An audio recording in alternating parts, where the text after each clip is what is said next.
Ya bagi Pak JK ini tuduhan serius. Betul. Karena ya seperti kata beliau, dia tidak biasa main belakang.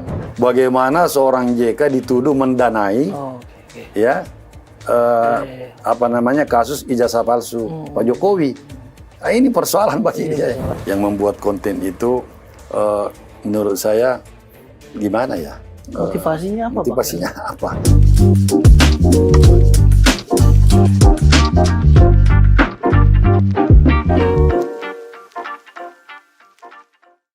Halo rekan-rekan NTV, kita ketemu lagi di program DPO dari Pulau Mas. Masih bersama saya Ismo Kowijaya. Kita pekan ini ramai masih soal ijazah Pak Jokowi, tapi kemarin ada yang baru. Mantan wakil presiden kita Pak Yusuf Kalla melaporkan beberapa orang ke polisi. Nah, di studio telah hadir juru bicara Pak Yusuf Kalla, Abang Hussein Abdullah. Terima kasih, Pak Hussein. Sama-sama. Hadir. Assalamualaikum, Bang.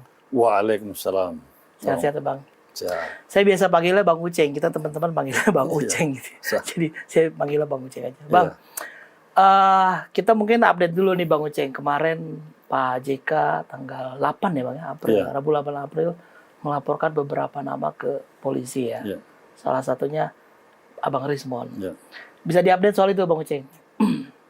Ya, pertama tentu perlu saya mengkonfirmasi bahwa iya, dan semua juga sudah tahu bahwa Pak Yusuf Kalla menggunakan hak konstitusinya untuk melaporkan saudara Rismon ya untuk kasus pencemaran nama baik. Pencemaran nama baik. Ya, dan ada beberapa mungkin yang lain terkait unggahan sebuah konten yang isinya menyebutkan bahwa dalam kasus ijazah palsu ini ada bohir dan menyebutkan di situ Pak Yusuf Kalla memberikan sebagai sponsor ya memberi sejumlah uang untuk bagaimana kasus ini bergulir kira-kira seperti itulah. Dan di situ Rismon kalau tidak salah ingat saya menyebutkan bahwa dia melihat uang diserahkannya atau tidak di dalam konten itu. Nah ini yang Pak Yusuf Kalla atau Pak JK sering kita memanggil beliau itu dilaporkan ke polisi. Ya sebenarnya kalau dari sisi teknologi saat ini itu mudah ketahuan dari mana ini. Tapi kan kita tidak bisa mengambil kesimpulan sendiri dan tidak apalagi menjadi hakim sendiri, main hakim sendiri. Semua harus melalui ranah hukum untuk proses pembuktian yang lebih terukur dan pasti. Tapi kemarin Rismon bilang bantah atau nggak menyebut itu gimana Bang Pak JK? Iya. Jadi memang ada bantahan dari saudara Rismon. Tetapi kan mudah-mudahan saya tidak salah, tidak membantah kontennya. Bentar, tidak membantah kontennya, tapi membantah mengatakan atau gimana? Membantah bahwa itu, kalau tidak salah dia sekedar mengatakan itu bukan dia, itu AI. Tapi kan yang dipersoalkan bukan sekedar AI asli atau bukan ya, tetapi isinya kan yang isinya ini kan sudah bagi Pak JK itu sesuatu yang tidak pantas buat dia. Nah itulah kenapa dia melaporkan juga sebenarnya latar belakangnya itu soal kepatutan di mana beliau ini merasa bahwa dia sebagai mantan kolega dan sampai sekarang masih berhubungan dengan Pak Jokowi. Masih berhubungan baik artinya. Kok dianggap mendanai kasus ini? Serius ini tuduhannya? Ya ini ya bagi Pak JK ini tuduhan serius. Betul. Karena ya seperti kata beliau, dia tidak biasa main belakang. Kalau dia tidak senang sesuatu atau ada sesuatu yang ini dia sampaikan aja di depan. Nggak pernah nyuruh orang ini kau hantam dia ini uang atau bayar besar kau begini ini supaya dia diserang. Nggak ada itu. Sebut bohir pula. Nggak ada. Iya itu sangat nista buat Pak JK. Dan itu mengganggu hubungan personalnya dengan Jokowi dan ya seolah-olah dia menikam dari belakang. Iya, betul. Dan itu kan bagi seorang apalagi umur seperti beliau yang sudah posisi negarawan begitu ya dan banyak menyelesaikan masalah. Kok dianggap membuat masalah remeh-temeh begini memalukan buat dia. Jadi harus diluruskan dan dijernihkan. Ini supaya orang tidak terseret dan beropini bahwa ternyata ada unsur Pak Yusuf Kallanya di situ, Pak JK-nya di situ. Nah ini harus menjadi perhatian sehingga dilaporkan ke pihak kepolisian. Nah, yang dilaporkan itu siapa aja, Bang? Ya tentu termasuk Saudara Rismon, kemudian yang memposting. Akun, berarti ada akun sosmed yang memposting, dilaporkan? ya ada beberapa itu. Ada berapa akun yang dilaporkan? Saya mungkin 2-3 ya. 2-3 kemudian nanti kan akan kelihatan juga siapa yang memproduksi. Dan dari mana awalnya kan akan bisa di-tracking oleh harusnya bisa diusut. Iya, oleh cyber. Meskipun itu klaimnya AI gitu. Iya. AI kan yang bikin. Iya, kan ada manusianya yang manusia bikin. juga. AI-nya tidak mungkin membuat dirinya sendiri, memposting sendiri, lalu pergi sembunyi. Iya, kan tidak. Nah ini dalam konteks ini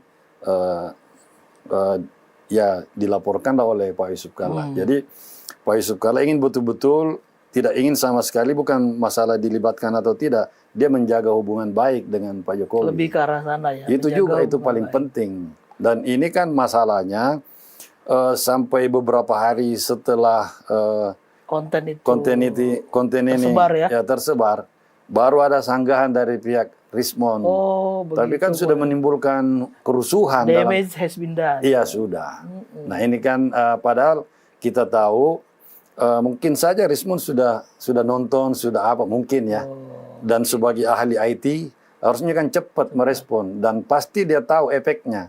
Efek komunikasi, efeknya di publik pasti dia udah hitung ini akan masalah kalau dibiarkan. Tetapi ini kan ada beberapa hari juga.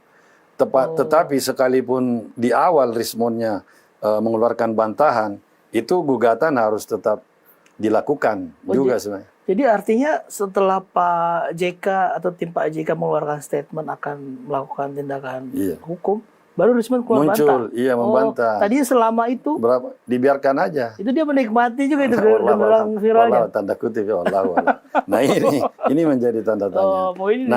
Ini penting sekali. Jadi kenapa Pak JK berbicara tentang hubungan, nilai, ini moral ya. Ini edukasi buat semua orang bahwa jangan mudah mengait-ngaitkan, mempermainkan suatu isu, apalagi antar elit seperti antara Pak JK dengan Pak Jokowi. Keduanya kan ini tokoh bangsa. Ya punya background masing-masing juga punya simpatisan, pendukung yang tentu persoalannya dia tidak sekedar masalah pribadinya lagi. Ya banyak yang merasa tidak nyaman dengan itu.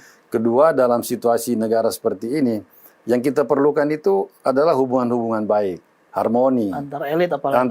Antara elit apalagi. Kalau ini dibentur-benturkan atau diadu domba, itu kan efeknya nanti ke masyarakat kita gimana ya? Iya, kasihan masyarakatnya. Ini jangan. Nah, ini yang jadi problem, ini sudah menggelinding kemana-mana dan ada juga yang memanfaatkan situasi pura-pura tidak mau tahu bahwa itu AI atau apa, dianggapnya bahwa ternyata Pak JK melakukan ini. Itu kan sudah bias terlalu jauh. Iya. Itu apakah itu yang jadi alasan kenapa Pak JK akhirnya turun langsung? Kita lihat Pak JK kan tokoh bangsa, negarawan, pendamai Helsinki segala macam itu luar biasa, banyak sekali Pak JK itu kontribusinya. Karena ini menyangkut masalah itu tadi, soal hubungan-hubungan antar elit, bagaimana kalau ini terusik itu bisa menciptakan kegaduhan di bawah. Belum lagi masalah nama baik beliau yang harus dia jaga. Yang seperti dia katakan, ya saya harus, ini malu saya dianggap mencoba terlibat dalam suatu peristiwa yang merusak nama baik orang lain. Apalagi koleganya, itu kan bukan tradisi dia, bukan kultur seorang JK seperti itu. Nah, katanya kalau saya mau ya saya main di depan aja. Nggak usah saya suruh orang. Bukan tipikal Pak JK begini ya. Iya. Dan saya tahu persis ya memang seperti itu. Saya bertahun-tahun dengan Pak JK. Orangnya enggak suka cerita di belakang. Dia kalau tidak senang sesuatu, ya langsung aja. Iya. Nggak usah pakai perantara. Ya jangan sekarang, waktu dengan Pak Jokowi pun kalau ada kebijakan-kebijakan yang dianggapnya, wah ini nanti kurang ini. Perlu didiskusikan disampaikan. Dia memberikan second opinion. Itu tidak masalah buat dia. Karena Pak JK itu orangnya nggak suka baper. Anda mau terima silahkan. Kalau enggak ya terserah aja. Tapi dia punya keyakinan sendiri bahwa saya harus menyampaikan ini di depan. Tapi Bang, ini kan Pak JK kan dari konten viral Rismon ya segala macam. Terus beberapa hari Pak JK langsung melaporkan ke polisi. Ya. Nggak ada ancang-ancang misalnya somasi dulu. Atau ada yang pihak menyayangkan dari pihak Jokman lah. Ya. Salah satu, apa sih namanya dia, simpatisan ya. Iya. Agak menyayangkan, kenapa sih Pak JK nggak somasi dulu tapi langsung lapor polisi? Iya, untuk apa disayangkan? Antara somasi dengan melaporkan langsung, ya di mana bedanya bagi seorang pencari keadilan? Tinggal pilihan-pilihan. Kita tidak boleh menentukan seseorang, kau begini saja, setelah namanya dirusak. Iya, iya. Lalu disuruh kamu jangan marah. Santai Harusnya aja. lebih marah harusnya. Ya, harusnya lebih marah. Ya kan? Terus sudah namanya dicemarkan, Iya, kemudian muncul orang-orang. Kenapa sih harus dilaporkan? Kenapa enggak ini aja? Ya, kalau kamu silakan aja begitu. Tapi kan tidak semua orang sama. Dan hukum di sini ya, ngapain ngatur orang? Ada apa juga? Iya, ada apa juga? Ada apa juga? Kenapa? Ya kalau misalnya memang tidak bersalah, ya masalah dilapor buktikan aja nanti. Ya jadi kan ada ranahnya. Nanti kan prosesnya banyak nih, diperiksa polisi, BAP, ya di BAP, panggil ahli atau apa misalnya, dikirim ke kejaksaan, ditolak kejaksaan, diperiksa lagi, kemudian proses peradilan atau pengadilan. Ya tunggu aja lah, selesaikan aja lah. Jadi emang pilihannya memang langsung aja lah ke polisi. Iya, selesaikan aja. Pusing-pusing. Somasi itu bukan satu cara, salah satu saja. Iya, iya. Tapi kita tidak bisa mengkondisikan orang atau mengarahkan somasi aja. Tidak juga. Terserah pilihannya apa. Pilihan Pak JK melaporkan. Iya, ini nggak bisa dianggap main-main. Iya, iya. Harus tegas. Tapi pernah ada hubungan nggak Pak? Pak JK pernah ketemu atau kenal nggak sama Respon? Enggak, Pak. Paling di luar kalau ada acara mungkin ya. Ketemu atau lihat di TV. Oh, tapi selama ini belum pernah ada hubungan sama Respon atau tidak pernah kawan-kawannya. Jadi, iya. Pertama kali itu ada konten ini Pak JK gimana Bang responnya? Jadi mendengar ada konten iya, memang saya juga menyampaikan. Mungkin pertama saya menyampaikan juga dan juga mungkin dari pihak keluarga ya. Ya awalnya kita juga tahu bahwa kayaknya ini AI Pak.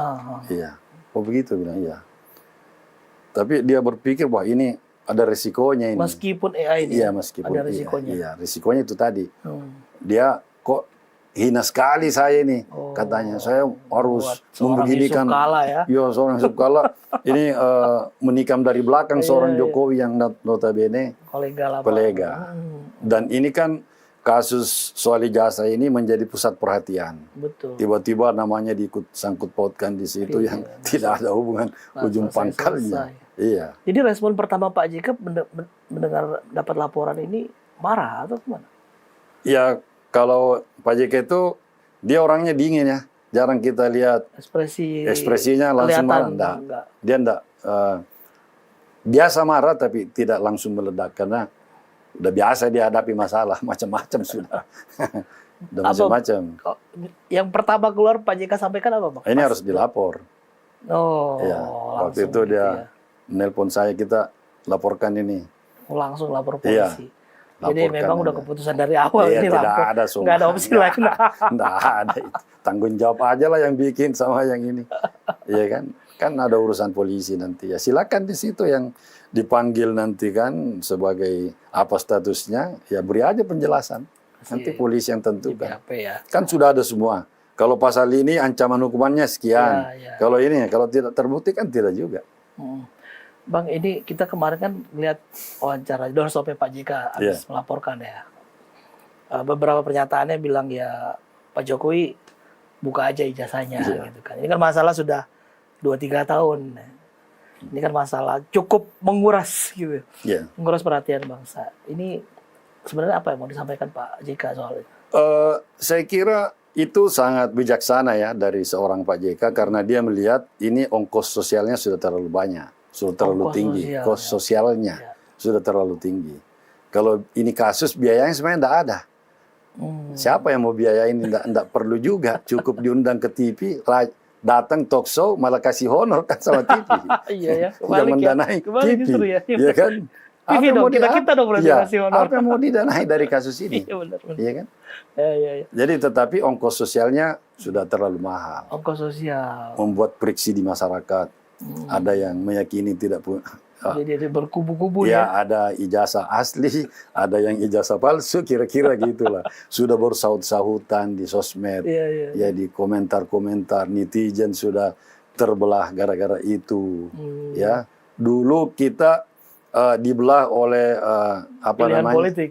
Kampret sama apa tuh? Cebong kampret. Cebong. Sekarang palsu dan asli, ijazah palsu dan asli. Ini terus selama 2 tahun kan. Jadi rupanya tiap masa ada isu yang berkembang dan iya. Nah, ini gantinya cebong kampret ternyata ijazah. Jadi kata Pak JK, akhirilah. Solusi yang dia tawarkan ya muncullah, sampaikan kalau ijazah ini asli gitu kan. Udah selesai. Kalau tidak salah Bang ya, polisi pernah menampilkan ke publik ya, meski itu legalisir versi polisi gitu ya. Iya. Bukan aslinya fotokopian tapi cap legalisir. Iya. Meski legalisirnya juga pro kontra sama teman-teman yang lain itu kan. Itu belum cukup buat Pak JK. Saya tidak mau mengomentari itu ya. Oke. Saya hanya meletakkan kembali, membenarkan apa yang disampaikan Pak JK bahwa ini ongkos sosialnya sudah terlalu mahal. Supaya semua berakhir, ada titiknya, ya tampillah meyakinkan bahwa ini jasa saya, asli. Ya sudah. Mengakhiri huru-hara yang... Mengakhiri hiri-hara. Saya lihat ada juga yang komen miring, kenapa sih Pak JK harus komentar seperti itu kan? Iya, ya kenapa harus? Kenapa dipersoalkan? Ada apa juga kan? Kan nggak ada yang salah dari komentar Pak JK untuk memberi solusi. Ya tampilkanlah kalau asli. Kalau tunjukkan aja biar masyarakat puas semua.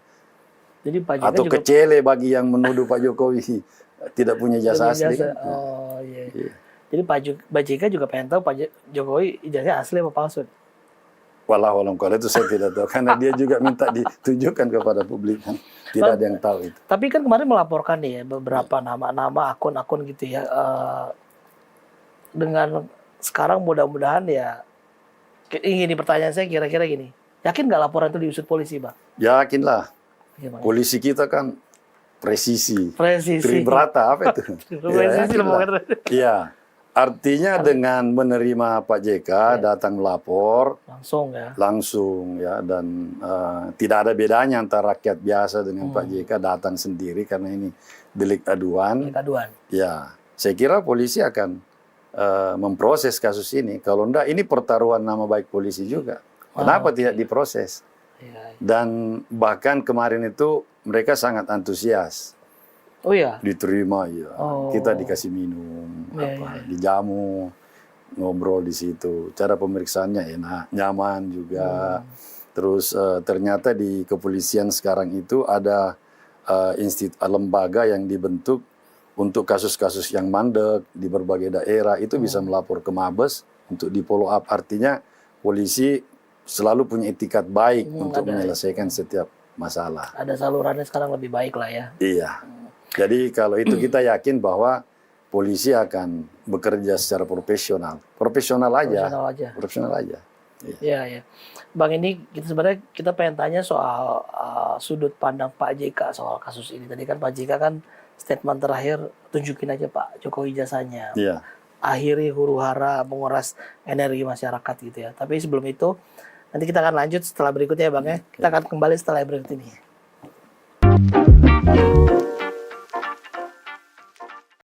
Rekan-rekan NTV, kita kembali lagi di DPO dari Pulau Mas. Masih bersama saya Ismo Kawijaya dan di sebelah saya ada juru bicara Pak Yusuf Kalla, Abang Hussein Abdullah. Bang Uceng, sehat-sehat Pak. Bang, ini lanjut tadi Bang, soal laporan Pak JK ke polisi ya, Rismon CS lah ya. Pak JK ini kan melihatnya seperti apa nih Bang? Ini mah konten di sosial media ini deras sekali ya. Segala macam, ada versi ini, versi itu, dan sudah dibentuk segala macam, ada meme-nya, ada segala macam. Jadi pertama ingin saya sampaikan bahwa konten-konten yang membahas tentang Pak JK itu banyak. Iya banyak ragam. Ya. Mulai ketika mulai dari situ aja ya, menerima beberapa toko misalnya, dan seterusnya. Komentar-komentar Pak JK sesudahnya itu banyak juga jadi konten.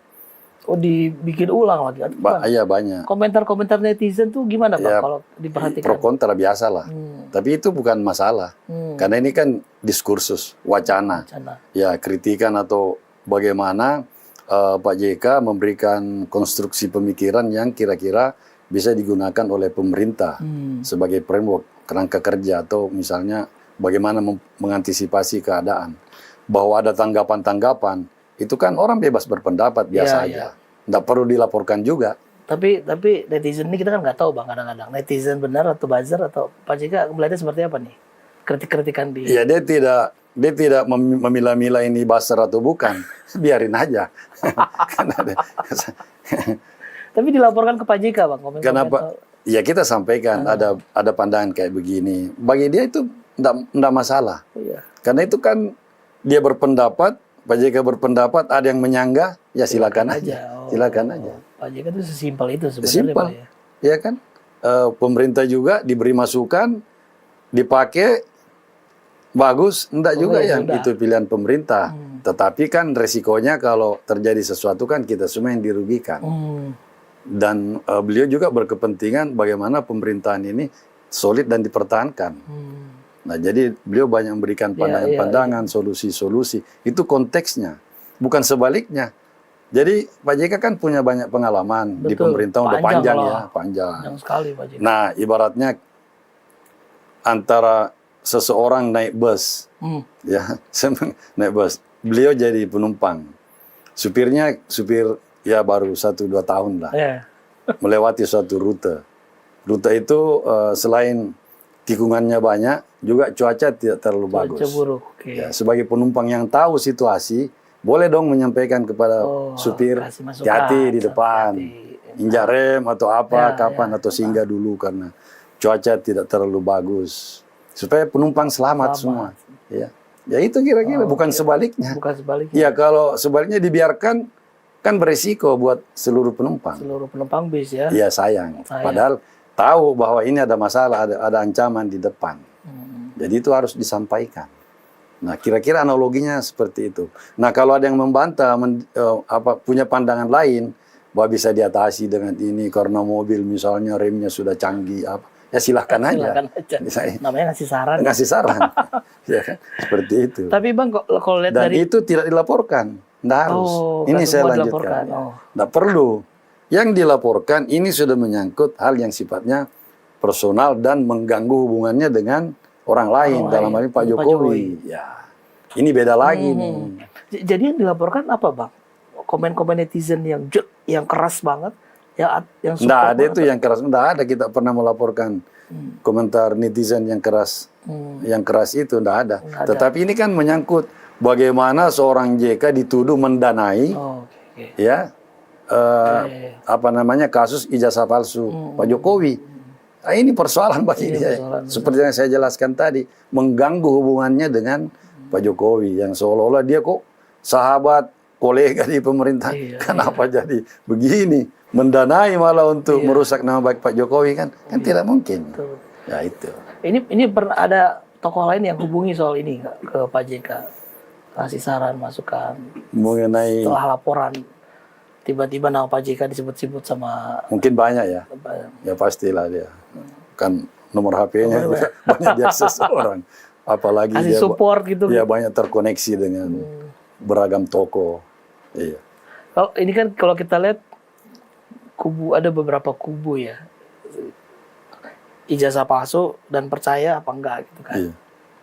Termasuk kubunya Roy Suryo gitu ya. Ada Rismon terus pecah sama Roy Suryo gitu. Kalau kita lihat kayaknya Roy Suryo yang termasuk yang paling sering kita lihat ya di YouTube dan layar nih. Salah satu yang mendukung Pak JK juga kalau kita lihat beberapa statement ya. Pak JK pernah ada kontak atau ini dengan Mas Roy terakhir atau gimana? Setahu saya tidak, tapi orang seperti Roy Suryo kan cukup dikenal publik. Iya. Kenal lah. Kenal biasa aja, jadi nggak ada spesial. Nggak ada hubungan khusus. Apalagi gitu ya. dengan masalah ini. Tidak ada. Sepanjang saya tahu ya. Dan saya kan selalu dengan Pak JK. Iya, Bang Ucin itu melekat udah lama ya. Iya, melekat kadang-kadang saya juga kalau ada yang meminta waktu ketemu, lewat saya lihat-lihat juga. Nah, siapa nih? Profiling dulu kita nih. Ini. Nggak usah lah ini. Nanti lah. Kira-kira gitu. Jadi tanpa beliau tahu biasanya juga. Abang, kalau kita lihat ini kan laporan laporan polisi, memang buat kita sih cukup mengejutkan ya Pak JK lapor langsung gitu ya. Iya. Tapi seperti dijelaskan tadi Bang Uceng, Pak JK mau clear, ini harus lapor. Nih. Iya. Mungkin apakah ini ingin memberi pelajaran gitu atau sebenarnya pesan yang mau disampaikan Pak JK? Iya, saya kira banyak pesan di sini ya. Apalagi laporan dilakukan oleh seorang JK. Juga langsung Pak Yusuf. Iya. Dan ini juga harusnya menjadi pelajaran buat kita semua dalam bersosmed, bahwa jangan mudah yang membuat suatu konten tanpa memikirkan risikonya baik kepada seseorang maupun kepada publik. Ya, karena itu setiap postingan itu pasti ada efeknya. Ada efeknya, ada dampaknya. Ada dampaknya. Dan ini kan kasus ya seperti semua orang tahu itu jadi perhatian publik. Berlarut-larut. Berlarut-larut, kemudian tiba-tiba memang pasti orang tunggu-tunggu siapa nih di belakangnya nih. Tiba-tiba ada tuduhan begini kan. Tiba-tiba keluar kata bohir. Bohir, gitu. Itu mulai. Ada apa ini? Ada apa ini? Iya, tapi Pak JK pernah menduga nggak sih Bang, kasus ini kok tiba-tiba menyeret nama beliau gitu? Tidak, karena dia tidak perhatikan, dia tidak pernah menyangka ke arah situ. Dan concern Pak JK ya dia ikuti lah kasus ini. Tapi tetap ada update ya kan ini. Nonton umum kan ini selalu muncul di TV kan ya. Pak JK suka setidaknya masih membaca kalau tidak salah 5 atau 7 koran. Wah, yang masih cetak, ada cetak yang cetaknya ya. Atau mungkin sisa berapa cetak itu. Iya. Mungkin adalah beberapa. Masih selain TV. Baca koran. Jadi hampir semua koran yang masih kalau ada cetakan. Sosmed itu kalau ada mungkin yang kirimin ada. Oh, ada yang kirim. Biasanya atau dia lihat di YouTube. Di YouTube. Oh, ya, YouTube podcast ya dia di podcast YouTube itu dia ikutin. Tadi kalau koran-koran yang masih ada yang masih cetak. Bapak masih baca. Oh, dia kan langsung. ya dia pertahankan tuh kebiasaan membaca sambil nonton TV, pindah-pindah channel. Tapi kayak isu begini nggak masuk ke koran ya? Tidak lagi. Masih ke podcast ya? Dibanyakan di TV, di YouTube, di podcast banyakan. Tapi Bang, kalau kita lihat ini kan memang isu ini mengganggu hubungan Pak JK sama Pak Jokowi, mungkin kekhawatiran Pak JK. Ya gitu. Tuduhan itu ya. Tuduhan ini ya. Nah, kalau kita pengen tahu sebenarnya hubungan Pak JK sama Pak Jokowi ini seperti apa sih Bang? Beliau kan boleh dikata 5 tahun bersama ya. Betul. Nah, dan itu suatu hubungan yang sangat istimewa menurut saya. Iya. Ya. Sesudah itu, ketika Pak Jokowi running jadi calon presiden kandidat 2019. Kedua ya. Yang kedua, melawan Pak Prabowo. Ketua Dewan Penasihat tim kampanye Jokowi itu Pak JK. Pak JK artinya masih di situ. Iya masih di situ.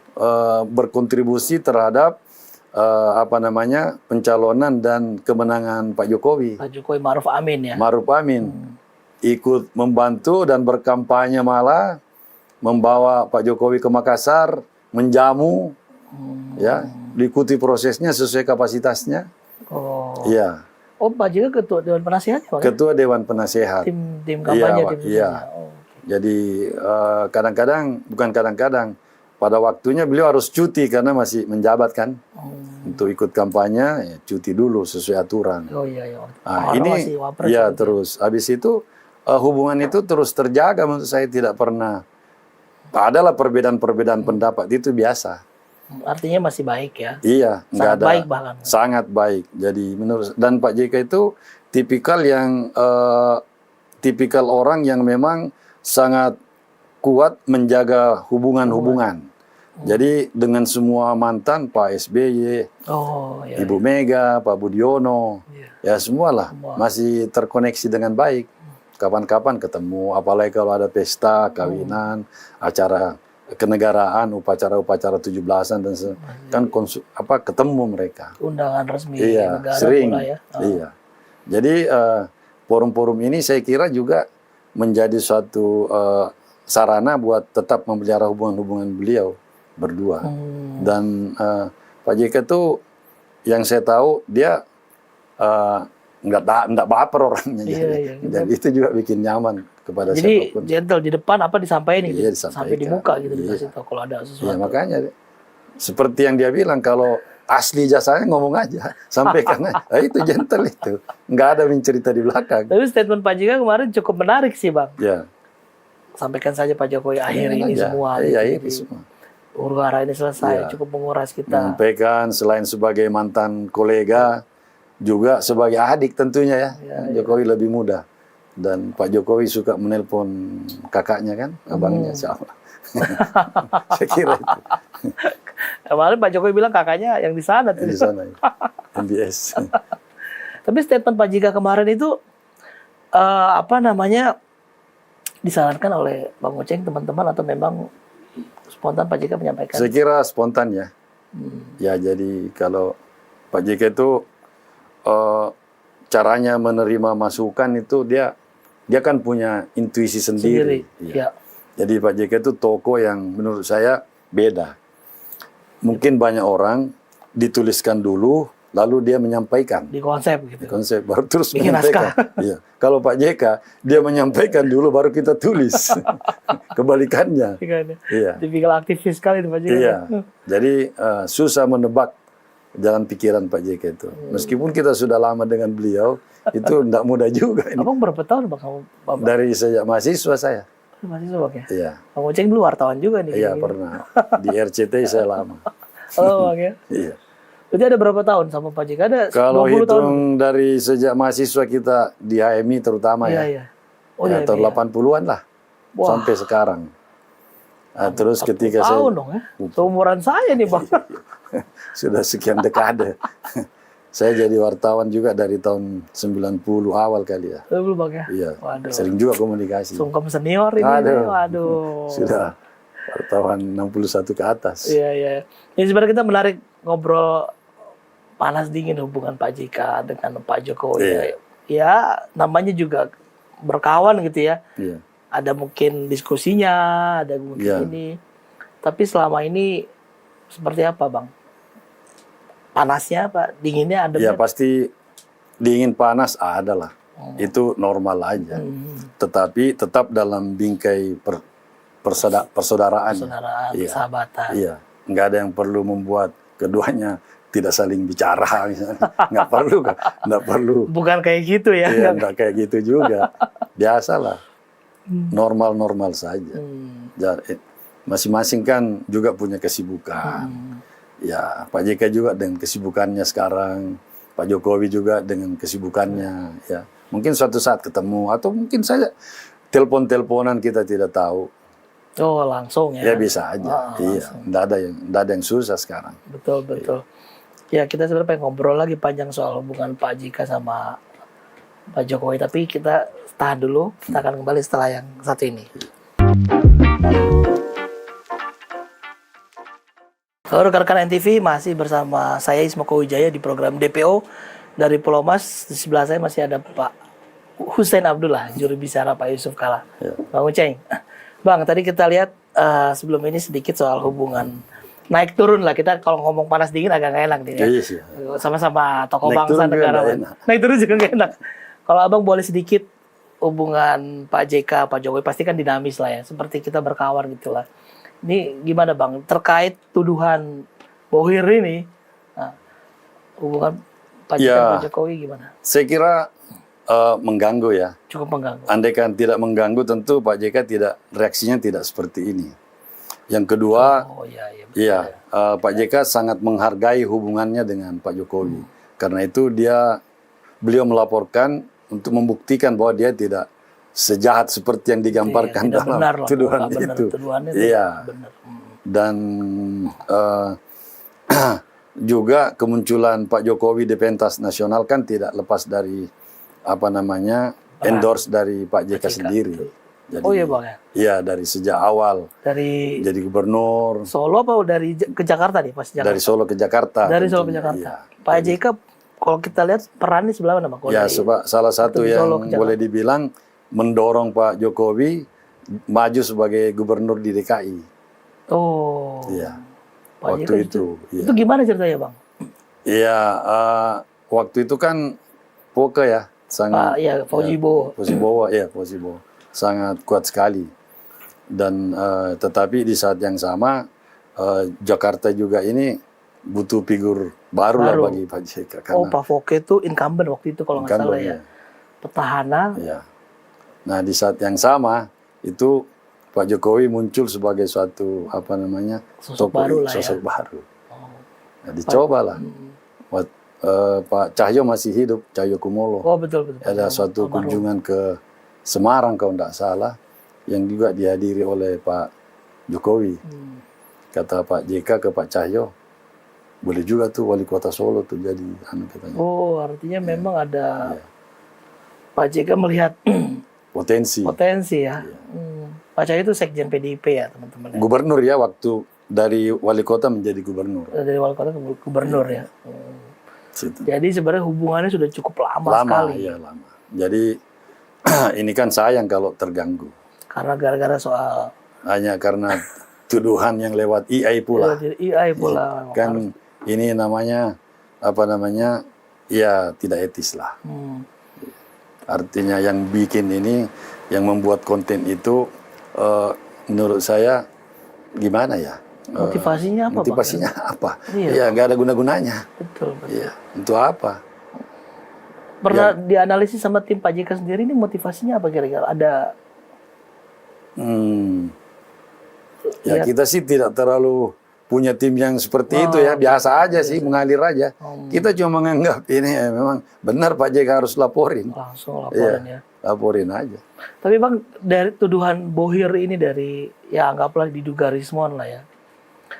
Pak JK pernah menghubungi Pak Jokowi belakangan ini? Atau ada komunikasi berdua? Mungkin ada ya, saya tidak tahu ya. Sebelum ini muncul ya. Apakah pernah ini ada... kan suasana Idul Fitri ya. Oh iya. Ya betul. sepertinya ya biasanya tuh tokoh-tokoh nasional ada komunikasi. Silaturahmi ya. Pernah nggak sih Bang Pak JK agak kesulitan misalnya menghubungi Pak Jokowi gitu atau? Ya kalau saya sih tidak ya. Selama ini baik-baik saya sebenarnya. Ya harusnya kalau menurut saya tidak susah juga saling menghubungi. Iya. Jadi artinya apalagi tingkah protokolernya tidak seketat dulu lagi juga. Karena sudah ini kan masyarakat sipil. Pensiunan. Seperti yang saya katakan tadi, bisa ketemu di kawinan, bisa ketemu di mana aja bisa ketemu. Tapi kalau kita lihat kegiatan Pak JK juga masih cukup aktif ya? Iya, karena Pak JK memang kan ketua 2 organisasi besar di Indonesia. Dewan Masjid Indonesia dan Palang Merah Indonesia. PMI apalagi nih. Iya. Itu besar semua itu. Betul. Anggota Dewan Masjid kan 800.000 masjid. Oh 800.000. Iya, dengan segala dinamikanya. Betul. Belum Palang Merah Indonesia. Dengan segala aktivitasnya. Belum beliau sebagai tokoh ya yang sering diundang ceramah di mana-mana. Dalam dan luar negeri. Iya, kalau kita lihat aktivitas di PMI terutama nih Bang, kemarin juga kalau nggak salah Dubes Iran mampir ke rumah, Pak. Bertemu lah dengan Pak JK. Iya. Kalau boleh di-spill dikit teman-teman nih Bang, apa sih sebenarnya isi pertemuan itu? Saya kira yang lebih berkepentingan tentu Dubes Iran ya. Karena waktu itu lagi puncak-puncak pertikaian antara Amerika Israel melawan Iran. Ya, jadi wajarlah beliau sebagai seorang diplomat bagaimana menjaga hubungan-hubungan dengan masyarakat suatu negara di mana dia berada. Apalagi sekarang ini kan hubungan internasional itu sudah sangat cair. Aktor itu tidak sentris kepada negara, tidak harus kepada pemerintah juga. Ya, itu banyak konsep mengatakan aktor non-state seperti individu seperti Pak JK itu juga aktor internasional yang kira-kira bisa diajak bicara dalam hal-hal tertentu, terutama menyangkut misalnya masalah-masalah terkini. Harus pejabat resmi pemerintah. Harus, iya. Jadi sekarang modelnya begitu ya Bang ya? Iya biasa. Jadi kalau misalnya pilihan Dubes Iran ke Pak JK dulu, saya kira karena memahami dengan baik konteks hubungan internasional masa kini, bahwa aktor internasional itu tidak state sentris lagi. Tidak state sentris. Iya, tidak harus ke pejabat-pejabat negara juga. Pejabat resmi. Tapi kalau kan kita lihat dari sekian banyak tokoh bangsa di Indonesia gitu, mantan pejabat, mantan ini yang dipilih Pak JK buat didatangi oleh Dubes Iran. Artinya jadi, kan Pak JK sudah di profil bahwa ini memang ya salah satu lah Iya. banyak menjaga kedamaian beberapa Iya. track record Pak JK. Itu yang bisa kelihatan di permukaan. Oke, Iya. betul. Tetapi sebenarnya hubungan Pak JK dengan Iran atau pejabat-pejabat Iran itu sudah lama. Jauh lebih. Jauh lebih dalam. Apa Bang? Jadi saya tidak heran juga kalau dubes Iran datang ke Pak JK. Oh, Jadi misalnya tahun 2004 itu, 2003 ya, itu terjadi gempa besar di Iran. 2003 Itu, ya? iya 2003 kalau tidak salah. Itu Pak JK posisi Menko Kestra, Ibu Mega, Oh, Menko- presidennya. Ya. Ya naluri Pak JK sebagai Menko, meskipun kejadian di luar, Iya. minta izin Ibu Mega, Bu, kita beri bantuan kepada Iran, saudara kita tertimpa musibah. Oh, inisiatif Pak JK. Iya, iya, pemerintah kita lah. Oh, Tapi oke. inisiasi Pak JK karena sebagai Menko Kestra, dikirimlah tim bantuan Indonesia ke Iran Oh. dan membuka rumah sakit itu sebulan kalau tidak salah di sana itu bekerja. Kita kirim dokter, kirim apa? Jadi memori itu teringat betul oleh Ya Iran. itu mungkin saat ya? iya secara kemanusiaan Iya, ya. iya. Nah, ada lagi yang menarik. 2006 atau 2007 ketika Pak JK sudah wapres itu kalau tidak salah pertama kali ya di era tahun 2000-an ini Amerika akan menjatuhkan sanksi embargo kepada Iran. Iran. Ya lewat resolusi Perserikatan Oh, itu embargo panjang. PBB, Iya. Dewan Keamanan PBB, ya. Nah, ketika Pak JK Wapres pada saat itu, dia sudah memerintahkan perwakilan Indonesia di PBB, yang kalau tidak salah dulu waktu itu dubes kita di PBB adalah Bapak Martin Natalegawa, Marty, ya. untuk bagaimana jangan ikut memberi sanksi kepada Iran, jangan setuju kepada resolusi itu. Sikap bangsa kita tuh ya. Iya. Karena kita kan sesuai konstitusi kita anti imperialisme. Iya, iya. Kita non-blok. Kemudian kita tidak mau ada perbuatan semena-mena terhadap negara lain. lain. Iya, yang mengganggu apa namanya kedaulatannya. Meskipun ya kita tidak bermaksud intervensi, tetapi Pak JK menganggap bahwa ini harus kita beri sikap yang tegas. Nah, setelah diskusi dipilih sikap abstain. Artinya ya sebenarnya tidak setuju dengan resolusi itu. Jadi clear ya hubungan Pak JK ini panjang iya, kalau lihat panjang. sejarahnya, Iya. historically panjang. Bahkan ketika ya kalau ini pendapat pribadi saya ya, saya melihat ada beberapa negara di awal itu yang diloloskan tanker-tankernya di Di Selat Hormuz. Hormuz. Iya. Cina, Rusia atau negara lain yang dibebaskan. Indonesia kan tidak. Tidak. Waktu itu kan. Nggak masuk disebut negara. Iya. Semua negara yang dibebaskan ini itu setuju dengan resolusi menjatuhkan embargo kepada Iran. Oh, Justru Indonesia yang tidak dibebaskan di Selat Hormuz saat ini itu pernah melawan resolusi itu. oh, jadi kebalik-balik gitu. Kebalik. Jadi orang Iran harus tahu sejarah ini. Ya jangan lihat sekarang ya, lihat perjalanan panjang bangsa Indonesia. Bagaimana mengawal dan bersikap bersahabat kepada bangsa Iran. Pernah mengambil resiko yang sangat serius, ya, melawan resolusi PBB untuk menjatuhkan sanksi kepada Iran. Ini tidak mudah loh. Ini melawan Amerika, Melawan ini, Amerika. dan Barat. Apalagi waktu itu Waktu ya. itu kuat-kuatnya. Apalagi kuat-kuat ya Amerika. Dan tidak ada satupun yang mempeto.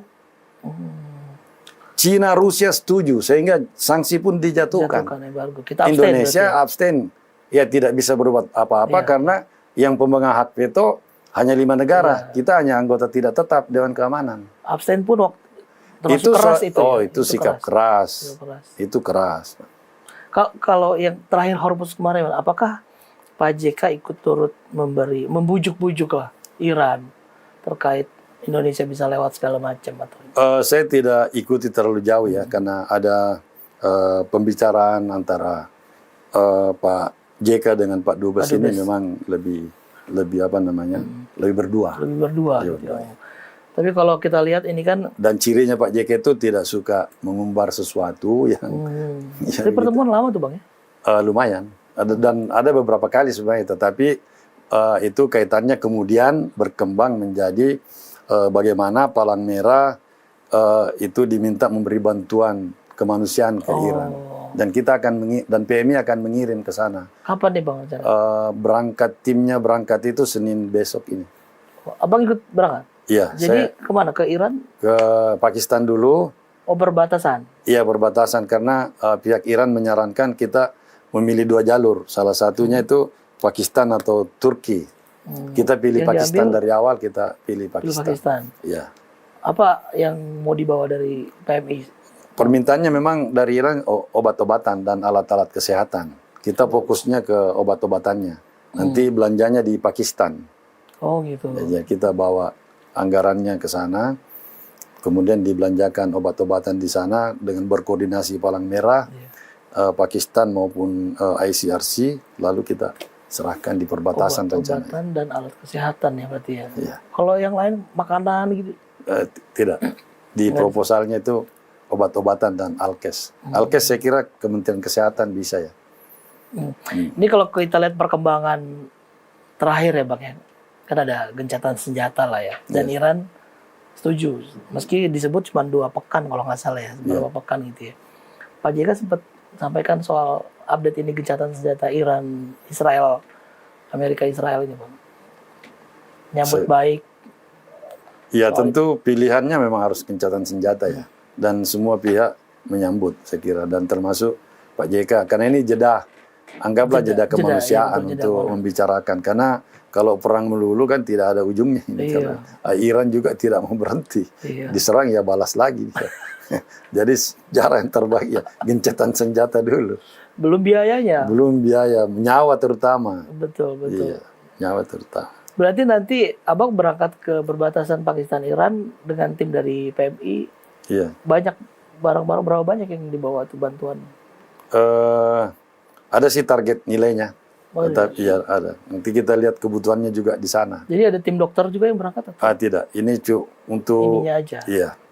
Yang berpengalaman untuk mendistribusi obat-obatan. Di PMI kan ada bidang-bidangnya. Dan mungkin sudah ada listnya juga. Kira-kira jenis obat apa yang akan diberikan. Jadi mungkin ini salah satu tindak lanjut ya pertemuan dengan Pak Dubes. Ya itu juga pasti. Ya. Ada nggak sih Bang Pak JK tuh yang disampaikan khusus atau saran Pak JK buat pemerintah terkait konflik Timur Tengah nih yang lagi panas? Karena saya kira saya no comment kalau mungkin pernah menyampaikan ke Presiden gitu Pak Prabowo atau diminta saran oleh pemerintah gitu melalui kementerian Pak JK. Agak susah itu saya rasa. Mungkin tidak usah di itu. Oke, nggak apa-apa. Pasti tidak.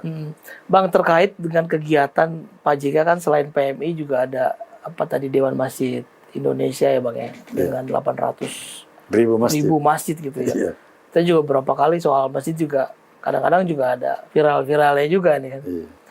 Tapi Pak JK melihat organisasi ini seperti apa Bang dengan kondisi bangsa yang sekarang? Ya saya kira ini di mata Pak JK penting ya. Organisasi ya DMI. karena itu beliau bersedia meluangkan waktu untuk mengurus. Kenapa? Bagaimanapun masjid itu menjadi sarana bagi umat untuk setiap hari ketemu, berkomunikasi. Jadi ya ini media yang sangat strategis untuk terutama edukasi. Kan banyak hal yang bisa dilakukan di masjid. Belajar mengaji, diskusi-diskusi ilmiah, akademik kan banyak. Perjuangan juga dari masjid. Iya banyak juga. Nah ini yang penting didorong. Jadi bagaimana masjid itu dimakmurkan dan memakmurkan masyarakat sekitarnya. Ya diberi pelatihan-pelatihan mungkin untuk UMKM dan seterusnya. Fungsi masjid banyak sekali. Untuk hal-hal yang sifatnya kegotong royongan banyak. Kita suka lupa itu gotong royong kan. Iya. Kemudian apalagi kan semangat koperasi sekarang kan. Kemudian bahkan Pak JK sangat detail ngurusin masjid sampai ke sound systemnya, toa. Oh iya, kita ingat pernah masalah toa masjid itu ya. Selalu Pak JK mengingatkan jangan terlalu keras, diatur antara masjid satu dengan yang lain. Jangan beradu di udara kuat-kuatan toa karena mengganggu yang sedang istirahat. Kita juga yang muslim kadang-kadang terganggu. Iya, terganggu juga baik yang muslim apalagi yang non muslim. Itu selalu Pak JK ingatkan itu. Iya, kita ingat tuh. Ya, meminta para dai juga marbot-marbot masjid itu jangan setel bacaan Seharian terus ditinggal. Dibiar aja gitu kan. Tapi, dari subuh, tengah malam sampai pagi. Ada juga yang karena ini yang selalu diedukasi. Tapi Tidak hebat putus-putusnya. juga ya. Pak JK tuh ngapain ngurusin tua masjid, Pak. Iya, karena kalau tidak kan mengganggu harmoni masyarakat ini. Tidak gampang juga ini. Terus kelihatannya ini tapi Itu sensitif. Karena tidak semua orang berani menegur masjid untuk melarang membunyikan toa keluar. kita aja ngeri-ngeri sedap tetangga masjid. Warga pasti tidak berani ngambil resiko. Oleh karena itu, ya Pak JK harus tampil ke depan ini. Mengamankan kepentingan orang banyak. Iya. Ya. Kalau tidak ini kan Tentu ada Pak JK waktu itu. Iya. Kalau dia kan dikritik dia biar aja.